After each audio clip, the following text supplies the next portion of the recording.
감사합니다. 정말 오랜만이에요.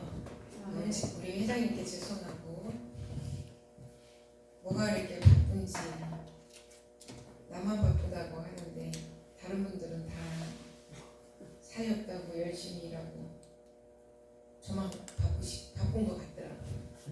너무 죄송하고 네, 오늘 우리에게 주신 히브리서 4장 16절 말씀은 저와 여러분이 이후에 우리의 삶이 끝난 이후에 들어갈 안식의 말씀이 하나님의 은혜의 보좌 앞에 담대하게 나가라는 말씀을 가지고 은혜를 나누고자 합니다. 아멘.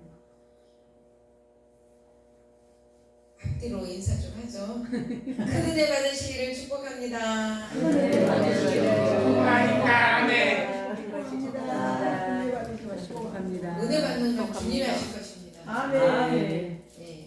오늘 본문 배경을 바라볼 때 히브리서 4장 전 문헌에서 그러므로가 나옵니다. 그러므로 우리가 두려워할 것이 있다라는 것입니다. 그러므로 우리가 두려워할 것이 있다. 그의 안식에 들어갈 약속이 남아 있을지라도 현재 진행형을 말하고 있습니다. 우리 중에 안식에 이르지 못할 자가 있을까? 라는 의문을 가지고 있는 문장이라고 볼 수 있습니다. 시편 95편 11편의 11절에 그러므로 내가 노하여 맹세하기를 그들은 내 안식에 들어오지 못하리라 하였도다. 그들이 누구일까요?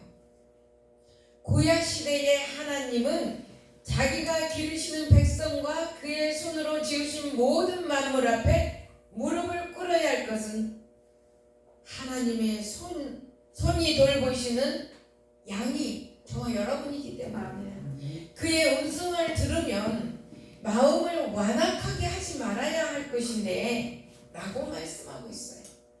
마음이 완악해서 하나님을 떠나고 하나님을 배신하고 그들이 안식에 들어가지 못할까 염려되는 거예요. 지금은 들어갈 수 있어요. 좋아요, 여러분. 그렇지만 이후에 우리의 생각과 마음이 어떻게 변할지는 모른다고 말씀하고 계십니다. 시편 95편 10절 말씀에 내가 40년 동안 그 세대로 말미암아 근심하여 이르기를 그들은 마음이 미혹된 백성이라 내 길을 알지 못하였도다. 하나님이 계획하시고 하나님의 뜻을 알지 못하는 자들은 미혹되어 가버린다는 거예요. 히브리서 4장 11절 말씀에 그러므로 우리가 저 안식에 들어가기를 힘쓸지니 누구든지 순종하지 아니하는 자들처럼 복음 전함을 받은 자이나 들은 바 그 말씀이 그들에게 유익하지 못한 것은 듣는 자가 믿음과 결부시키지 아니하므로 혹 안식에 이르지 못할 자가 있을까 함이라. 오늘 본문 말씀의 배경을 잠깐 소개를 드렸습니다. 우리의 인생은 반드시 하나님 앞에 결산할 때를 준비하여야 할 것을 명심하셔야 할 것입니다. 또한 결산을 받으실 이에 눈앞에서 만물이 벌거벗은 것 같이 드러나느니라. 이 벌거벗은 수치를 가리기 위해서 오늘 본문 말씀을 통해서 긍휼하심을 받은 사람이 되라는 제목으로 말씀을 가지고 하나님께 영광 돌리기를 원합니다. 첫 번째 긍휼하심을 받은 사람은 섬기는 자의 삶이 되어야 합니다. 먼저 예수님은 스스로 낮아지셨고 섬김의 본을 보이셨으므로 그 섬김을 통하여 안식에 들어갈 수 있는 위대한 길을 열어주셨어요. 마가복음 10장 45절에 인자가 온 것은 섬김을 받으려 온 것이 아니라 도리어 섬기려 하고 자기 목숨을 많은 사람의 대속물로 주려 함이라. 하나님은 자기가 지으신 모든 피조물을 보호하려는 마음이 있습니다. 예수 그리스도 안에서 인도하심을 받는 자에게는 보호하는 긍휼을 베풀어 주시기를 원했기 때문에 그 긍휼을 베풀어 주신 것은 하나님께서 자기 아들 독생자 예수 그리스도를 아끼지 않고 십자가에 죽도록 순종하게 하신 은혜가 바로 저와 여러분이 긍휼을 얻었다는 것. 이 땅에 오신 예수님의 순종은 아주 쉬웠어요. 우리는 순종 어렵잖아요. 예수님은 아주 순종이 쉬웠습니다. 예수님에게는 어떤 경쟁자가 없었다는 거예요. 만일 신이 두 분이었다면 예수님도 경쟁자가 있었을 것입니다. 그러나 아버지와 아들과 관계에서는 오직 순종과 섬김으로 아버지의 뜻을 알게 하는 일 외에는 하지 않으셨다는 거예요. 서두에서 말씀하신 것처럼 안식일에 들어갈 약속이 남아있을지라도 혹 이루지 못할 자가 있을까 함이라 우리는 명심해야 됩니다. 히브리서 4장 2절 말씀에 그들과 같이 우리도 복음 전함을 받은 자이나 듣는 자들 중에 그 말씀이 그들에게 유익하지 못한 것은 듣는 자가 믿음과 결부시키지 아니하기 때문이라고 말씀하고 있습니다. 우리가 말씀을 듣고 믿음과 결부시키지 못하면 안식에 들어갈 수 없을 수도 있다 라고 말씀하는 거죠. 예수님은 복음으로 우리를 안식에 이르게 하기 위해서 오신 분입니다. 예수님은 오셔서 죄인들에게 먼저 다가가셨죠. 누가복음 5장 27절 말씀에 예수님께서 레이라 하는 세리가 세간에 앉아있는 것을 보시고 나를 따르라 하시니 그가 모든 것을 버리고 일어나 따르니라.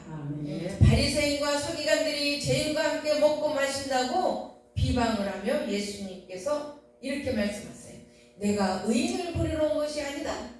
죄인을 불러 회개시키러 왔노라. 안식일 때에 들어갈 죄인들을 회개시키려고 오셨다는 거예요. 그래서 그들을 섬기겠다는 거예요. 죄인을 섬기러 왔다. 예수님께서는 오늘 이 시간도 저와 여러분을 섬기기 위해서 이곳에 첫 시간부터 오시지 않았나요? 오셨습니다. 그러니까 우리도 예수님을 섬기기 위해서 왔죠. 소외된 자를 섬기는 것이 곧 주님을 섬기는 것이라고 말씀하고 있습니다. 저와 여러분에게는 회개와 구원의 은혜가 긍휼하심을 이미 받았죠. 받았습니다. 근데 그 긍휼하심을 받은 저와 여러분이 지켜나가야 될 것이 섬김이라는 거예요. 긍휼하심을 받았다는 것은 주님으로부터 보호받고 있다는 거예요. 이미 우리는 보호를 받고 있어요. 주님의 첫 번째 사역은 성령에 이끌려 강야에서 시험을 받았으나 사단을 물리치고 시험을 이긴 승리였어요. 그 승리를 저희에게 주셨죠. 어머니는 자식을 낳을 때 자궁 안에서 자식을 길러냅니다. 하나님의 뜻 가운데 선택받은 자가 저와 여러분이더라고요. 누구를 통해서? 어머니의 자궁을 통해서. 어머니의 자궁을 만들어 놓지 아니하였다면 저와 여러분이 이 자리에 있겠어요? 대단하신 하나님의 지혜예요. 근데 그 어머니의 자궁 안에서 저와 여러분을 선택했다는 거예요. 할렐루야. 너무 엄청 멋있는 하나님이시죠. 주님은 사단으로부터 시험을 물리치고 저와 여러분을 어머니의 자궁 안에서 길이어서 보호하듯이 승리로 이끌어 가시는 분이, 우리를 섬기러 오신 분이 주님이에요. 어떤 문제를 아프십니까? 어떤 문제로 힘이 드십니까? 경제적 어려움으로 고통을 겪고 계시나요? 그 고통은 오늘 이 시대에 저와 여러분이 다 겪고 있더라고요. 나라가 흥해도 성인은 겪어야 돼요. 어려워도 저와 여러분은 겪어야 돼요. 별로 차이가 없더라고요. 그러나 우리를 섬기러 오신 주님을 생각할 때 행복하십시오.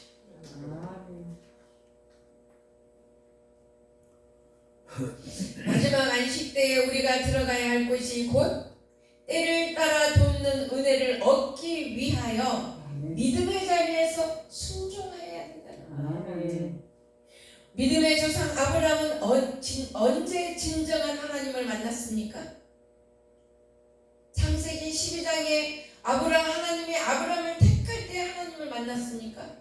물론 그때 하나님의 음성을 듣고 말씀을 쫓아갔다고 했지만 순종함으로 얻은 아들과 함께 산을 내려올 때에 그때였을 거라고 저는 생각을 합니다. 진정한 하나님을 만난 얼마나 기뻤겠어요. 그때 만난 하나님. 하나님께서 아들을 주신다고 할 때는 그냥 웃었어요. 물론 기적이었지만 아주 쉬운 것이었습니다. 말이 안 되는 일이 일어난 것이 이삭을 낳게 된 것이었어요. 아브라함은 언제 가장 고통스러웠을까요?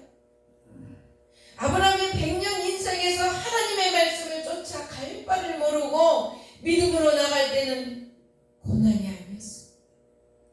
고통이 조금 따를 뿐이었어요. 고난은 하나님의 말씀에 순종하면서 믿고 나가는 것이에요. 고난을 통한 믿음의 열매는 안식에 들어가는 은혜와 보좌 앞에 담대히 나가는 것이에요. 아멘. 하나님이 나를 통해서 이루실 계획을 포기하지 않고 순종하는 것이 곧 은혜의 보좌 앞에 담대히 나가는 것입니다. 아브라함은 이때 순종하였습니다. 창세기 22장 2절 말씀에 여호와께서 이르시되 내 아들 내 사랑하는 독자 이삭을 데리고 모리아 땅으로 가서 내가 내게 일러준 한 산 거기서 너 그를 번제로 드려라. 아브라함은 이때 어떤 심정이었을까요? 자신이 살아온 모든 생애를 하나님 안에 드리는 것이 더욱 쉬운 방법이었을 거예요. 하나님은 아브라함을 왜 시험했을까요? 시험했다 그랬어요. 아들을 바치는 것은 자신의 살을 깎아내는 고난이었어요. 그러나 아브라함이 아들을 바치는 그 고난을 통해서 아들과 함께 영원한 안식처에 들어가야 된다는 거예요. 아브라함이 그 고난을 겪지 않았다면 안식처에 갈 수 없어요. 아들을 통해서, 우리 누구를 통해서? 하나님의 아들을 통해서, 이삭을 통해서 고난의 안식처에 들어가기 위해서 하나님은 아브라함을 시험했어요. 이삭도 마찬가지죠. 물론 성경에 자세히는 기록되어 있지 않을지라도 자녀를 가진 저와 여러분 어떻게 대처를 해야 했을까요? 하나님과 언약한 약속의 믿음의 기업을 물려주기 위해서 아브라함 자신을 먼저 하나님 앞에 드려야 됐다는 거예요. 많은 회개로 눈물로 하나님 아버지 앞에 두렵고 떨리는 마음으로 순종하고 맹세하기까지는 하나님을 경외하는 마음을 가져야지 하나님께 드릴 수 있죠. 어찌 하나님을 경외하는 마음 없이 아들을 바칠 수 있어요? 당신이 가진다면 드릴게요. 경외잖아요. 하나님께서 아브라함의 마음을 샀어요. 하나님께서 오늘 밤 저와 여러분의 마음을 사기를 축원합니다. 마음을 사요. 그리고 하나님의 뜻에 순종하기 위해서 드림으로 순종했습니다. 창세기 22장 11절 말씀에 역전이 되었죠. 사자가 이르시되 그 아이에게 내 손을 대지 말라. 그에게 아무 일도 하지 말라. 내가 내 아들 독자까지도 내게 아끼지 아니하셨으니 내가 이제야 내가 하나님을 경외하는 줄을 아노라. 이 경외가 없으면 우리는 순종을 못한다. 그 경외함으로 순종하고 가야지만이 영원한 안식에 들어갈 수 있다는 거예요. 우리는 먼저 하나님을 경외하여야 은혜의 보좌 앞에 담대히 나갈 수 있다는 겁니다. 저와 여러분의 경쟁자가 누구입니까? 나보다 더 많이 갖고 있는 자입니까? 더 높은 위치를 자랑하는 자입니까? 친구나 동급으로 사역하는 동료인가요? 불필요한 경쟁자는 모두 내려놓으십시오. 그분들은 다 경쟁자 아니에요. 예수님이 그렇게 하셨어요. 죄인을 구하러 오셨 예수님의 사역은 아주 쉬웠습니다. 죄인을 구하러 오셨기 때문에 죄인들과 먹고 마시고 가르치고 병자들을 고치시고 마음이 상한 자를 싸매주시고 상한 갈대도 꺾지 않으신 것은 사람의 심령을 보시고 위로하여 주셨으므로 사역이 쉬웠어요. 그렇지만 우리는 어떻게 해요? 어느 경쟁자를 들 때 마음이 문도 안 열려요. 기도의 문도 없어요. 내려놓으십시오. 저와 여러분의 경쟁자는 나보다 낮은 자입니다. 교회의 구석진 곳에 앉아있는 한 성도일 수도 있어요. 가장 말썽꾸러기일 수도 있어요. 문제를 일으키는 사람일 수도 있어요. 이 사람은 나보다 낮은 자이기 때문에 내가 돌아보지 못할 때 그때를 잃어버리는 거예요. 이런 사람들을 섬기며 소화할 수 있다면 목회가 된다는 것입니다. 오히려 즐겁고 기쁘고 편안한 사역과 함께 행복해질 수 있다는 것입니다. 하나님과의 소통은 인간 관계에서 비롯됩니다. 인간 관계가 막히면 성령님과도 소통이 불통이 되면서 얼마나 답답한지요. 그거 뚫으려면은 한참 걸리잖아요. 나의 모난 성격을 소화시킬 수 있는 친구가 있다면 소통이 되지만 반대로 친구의 모난 성격을 받아들이고 소화시킬 수 있다면 하나님과의 소통도 편해질 것입니다. 부자와 나사로의 이야기가 나옵니다. 부자의 경쟁자는 누구였을까요? 헌대를 몸에 감고 개들이 와서 헌대를 할까야는 부잣집 대문 앞에 버려진 나사로였을까요? 자색 옷을 입고 날마다 연회를 베풀면서 높은 지위에 있는 자들과 명예자들과 함께하는 것을 겨루는 것을 경쟁으로 삼았습니다. 그러나 부자의 경쟁자는 거지 나사로였어요. 부자는 나사로를 영적 경쟁자로 소화하지 못했어요. 버려진 나사로에게는 눈길 한번 주지 않았어요. 국리를 여기며 섬겨주지도 못했어요. 부자도 죽고 나사로도 죽고 나사로는 죽어서 천국에 갔죠. 부자는 지옥에 들어갔습니다. 나보다 높은 지위에 있는 자를 경쟁자로 선택하지 마세요. 내 앞에 연약한 자를 경쟁자로 삼고 소화하십시오. 주님처럼 성김으로 말씀으로 순종하면 쉬워집니다. 여기에서 우리는 어떤 교훈을 얻을 수 있나요? 나보다 연약하고 쓸모없다고 버려진 자가 경쟁자로 선택하십시오.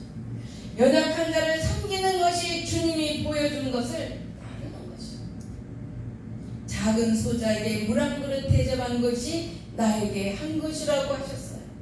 섬김은 곧 순종으로 하나님을 경외할 때에 큰 기쁨이 되는 것입니다. 둘째로 긍휼하심을 얻은 사람은 예배자의 삶을 살아야 합니다. 예배는 곧 하나님 앞에 나가는 것입니다. 예배는 죄인이 주님 앞에 나오는 길입니다. 아담이 선악을 알게 하는 나무의 열매를 먹은 후에 벌거벗은 모습이 하나님 앞에 드러났어요. 죄를 가리기 위해서 무화과 나무 잎을 따서 가렸지만 잎이 마르자 수치가 드러나 벌거벗은 모습으로 숨었다고 말합니다. 하나님 앞에 드러나지 않는 죄는 하나도 없어요. 숨길 수가 없습니다. 히브리서 4장 13절 말씀에 지으신 것이 하나도 그 앞에 나타나지 않음이었고 우리의 결선을 받으실 이의 눈앞에 만물이 벌거벗은 것 같이 드러나느니라. 결선할 때에 죄가 드러나기 때문에 그 죄를 구속하고 하나님 앞에 은혜의 보좌 앞에 담대하게 그러므로 우리 주 예수 그리스도께서 하나님의 경륜에 따라 이 땅에 오심으로 죄인들의 벌거벗은 죄의 습주를 가려줄 것은 하나님의 아들 독생자 예수 그리스도를 십자가에 못 박아 죽도록 순종하게 한 것이 하나님과 인간 관계의 회복이었습니다. 예수님은 예배의 길을 열어주시고 영원한 대제사장이신 예수님으로 친히 지성소로 들어갔습니다. 예수님은 단번에 제사로 자기의 핏값을 사서 저와 여러분을 하나님 아버지 앞에 드렸습니다. 핏값으로 저와 여러분을 우리는 예수님의 핏값으로 샀잖아요. 하나님께 드려버렸어요. 그러면 어떻게 되나요? 물러설 수도 없어요. 빠질 수도 없어요. 오도가도 못해요. 하나님 앞에 복잡한 저와 여러분이기 때문에 예배에 산 제물로 드렸다는 거예요. 하나님은 죽은 자의 예배를 받는 것이 아니에요. 저와 여러분의 예배를 받을 때 산자의 예배를 받는다는 것은 산 제물이 되어서 예배의 성공자가 되는 것이 은혜의 보좌 앞에 나간다는 겁니다. 로마서 12장 1절 말씀으로 그러므로 형제들아 내가 하나님의 모든 자비하심으로 너희를 권하노니 너희 몸을 하나님이 기뻐하시는 산 제물로 드리라. 이는 너희가 드릴 영적 예배니라. 우리 예수님이 너무 멋있는 분이죠.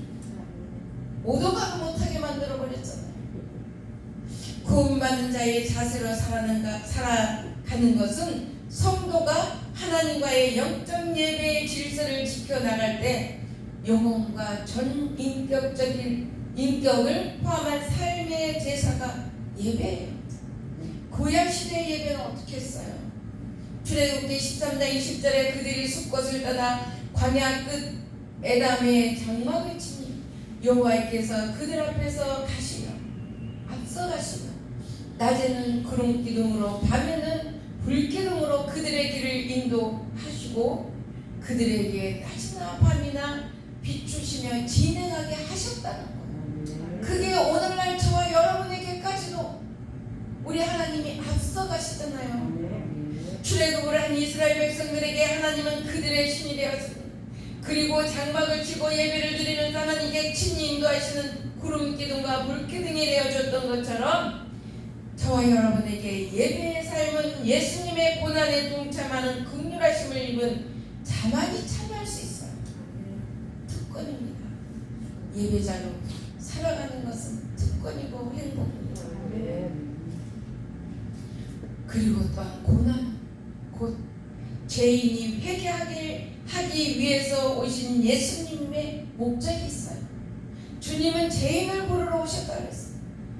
이사야 55장 1절 말씀에 오라 너의 모든 목마른 자들아 물로 나오라 돈 없는 자도 오라 너희는 와서 사 먹게 돈 없이 값없이 와서 포도주와 젖을 사라.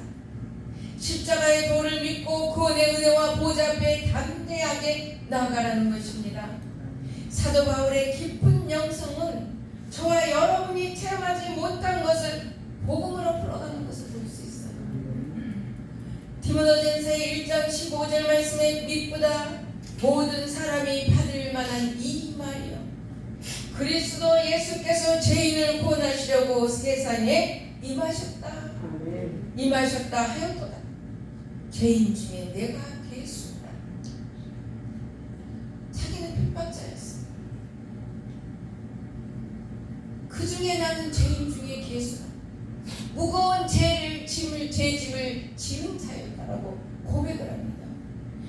바울의 인생에 예수를 핍박하던 한때가 있었죠. 예수 믿는 자들을 잡아다가 옥에 가두고 대제사장들에게 넘기면서 혈기가 등등하여 복음의 길로 가는 제자들을 막았습니다. 예수님께서 다메섹 도상에서 바울을 만난 체험 이후 바울의 변화는 엄청난 하나님의 은혜의 역사에 들어갔어요. 그리고 바울은 자기가 사역을 하면서 기도하면서 자기가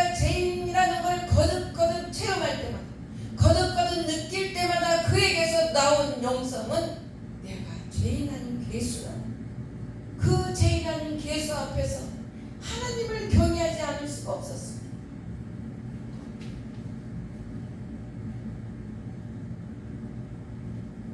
고린도전서 15장 8절 말씀에 맨 나중에 만석되지 못하여 난 자 같은 내게도 보이셨느니라. 예수님께서 부활하신 후에 제자들에게 찾아왔는데 제자들에게 먼저 보이고 바울에게는 맨 나중에 보이셨다는 거예요. 나는 사도 중에 가장 작은 자라. 나는 하나님의 교회를 박해하였으므로 사도라 칭함받기를 감당하지 못할 자라. 자기는 만석되어서 나오지 못한 자였기 때문에 죄인이 되었다. 하나님의 은혜가 아니면 하나님의 긍휼하심을 잊지 아니하고는 하나님의 은혜의 보좌에 담대히 나갈 수가 없다는 것입니다. 세 번째로는 긍휼하심을 받은 사람은 기도의 삶이 되어야 합니다. 기도로 영적인 삶을 충분히 길러내어 놓아야 합니다. 바울과 같은 믿음의 길에 서려면 영성을 가지고 복음을 전달해야 하는 것입니다. 기도는 만사를 해결합니다. 여기도 목사님 해주십니다. 만사를 변화시킵니다. 연약함을 도우십니다. 우리의 연약을 도우세요. 기도의 자리에 나오지 않으면 하나님의 크고 비밀한 일을 알지 못하기 때문에 하나님이 하시는 일을 깨닫지 못하기 때문에 혹 안식에 이르지 못할 자가 있을까 합니다. 우리 주님의 염려예요. 성령께서 염려한다는 거예요. 믿음이 구원에 이르게 하지만 복음의 비밀을 잘못 사용하는 자들이 믿음과 잘못 결부시켜서 마지막 날에 그의 안식에 들어갈 약속이 남아있을지라도 하나님의 은혜의 보좌 앞에 다 나가지는 못할 것이라고 성경은 분명히 말씀하고 계십니다. 마가복음 6장 6절 말씀에 너는 기도할 때에 내 골방에 들어가 문을 닫고 은밀한 중에 계신 내 아버지께 기도하라. 은밀한 중에 보시는 내 아버지께서 갚으시리라. 골방은 어딘가요? 가정에서 정해놓고 매일 기도하는 밤이어야 하나요? 골방은 자기 자신의 마음 안에 있는 작고 은밀한 공간입니다. 그 은밀한 공간은 주님과 나만 사용하는 곳이에요. 거기가 마음이에요. 문을 닫으라는 것은 주님과 대화할 때는 외부의 어떤 것도 차단시키고 간절한 마음으로 부르짖으라. 영적인 세계는 우리가 알 수 없는 비밀하고 은밀한 중에 일어나기도 합니다. 또한 감추인 것은 미래를 준양할 수 없기 때문에 숨겨놓은 그 비밀을 찾기 위해서 기도를 깨어 있으라는 것입니다. 성경의 모든 말씀을 펼쳐놓고 좋은 것만 골라서 내 인생의 목표로 삼는다면 우리는 어려움과 고난을 겪지 말아야 될 것입니다. 그러나 하나님께서 지으신 인생을 알 수가 없기 때문에 기도할 때에 아버지가 제일 좋은 것 주신대다. 성령을 주시겠다고 약속을 하면서 구하라 그리하면 주실 것이요 찾으라 그리하면 찾을 것이요 두드리라 그리하면 열릴 것이라고 말씀하십니다. 마가복음 11장 24절 말씀에 그러므로 내가 너희에게 말하노니 무엇이든지 기도하고 구하는 것은 받은 줄로 믿으라. 그리하면 너희에게 그대로 되리라. 고린도전서 2장 10절 말씀에는 오직 하나님의 성령으로 이것을 우리에게 보이셨으니 성령은 모든 것 하나님의 깊은 것까지도 통달하느니라. 저와 여러분이 어떻게 성령을 받아야 할까요? 하나님의 그 깊은 것까지도 받아내려면 어떻게 성령을 받아야 될까요? 기도할 때에 성령께서 간섭하십니다. 기도할 때에 불이 임하고 은사를 주십니다. 기도할 때에 질병이 치유되고 문제가 해결이 됩니다.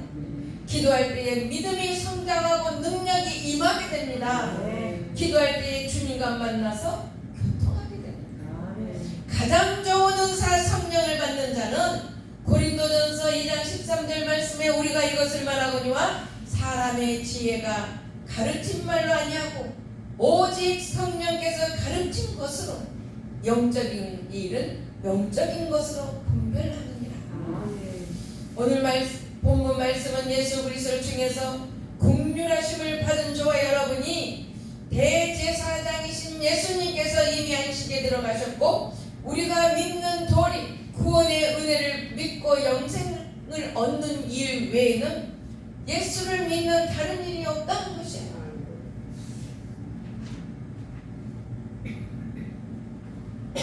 히브리서 4장 15절 말씀에 우리에게 있는 대제사장은 우리의 연약함을 동정하지 못하실 리가 아니라 모든 일에 우리와 똑같이 시험을 받으신 이로되 죄는 없느니라. 요한복음 16장 33절 말씀에 이것을 너희에게 이르는 것은 너희로 내 안에서 평안을 누리게 하며 세상에서는 너희가 환난을 당하나 담대하라 내가 세상을 이겼노라. 영원한 대제사장이신 예수님은 저와 여러분을 놓지 않으로 성령으로 위로하고 도우십니다. 살아오면서 어떤 환경 속에서 여러 어려움을 겪으셨나요? 주님께서 그곳에 계셨다면 그것을 바라보시고 감사하세요. 지나간 일은 다 감사드려요. 나는 알고 계셨습니까? 여러분은 알고 계셨습니까? 때로는 가라지의 역할을 하지는 않았는지 기도하지 않으면 사탄은 늘 믿음 안에 있으면서도 교만하게 만들어서 넘어지게 합니다. 못된 근성의 가라지 역할도 마지막 때까지 가만두라고 주님이 말씀하셨잖아요. 다시 돌아가는 은혜를 부어주시고 사도 바울과 같이 영성과 능력 있는 전도자로 쓰시기를 원하는 겁니다. 저는 항상 알고 있는 줄 알았어요. 예수 잘 믿으니까. 그러나 어떤 때는 동료의 사역을 방해할 때도 있어. 상처를 주면서 마음을 찌르게 할 때도 있어. 내가 스스로 상처를 받아 찔림을 받을 때도 있는 나 자신을 발견하게 되더라고. 나는 잘못이 없는 것 같은데 그러나 은밀하게 보시는 주님께서는 나의 잘못을 비춰주시면서 회개하고 내게로 나오라. 성장하라. 믿음을 굳게 붙잡고 나오라. 담대히 나가라고 하십니다. 실족하여 넘어질 뻔하여도 성령님은 위로하십니다. 주시는 은혜 속에 퐁당 빠져서 힘을 얻을 때 그때가 있기 때문에 여기까지 달려왔다고 바라볼 수 있습니다.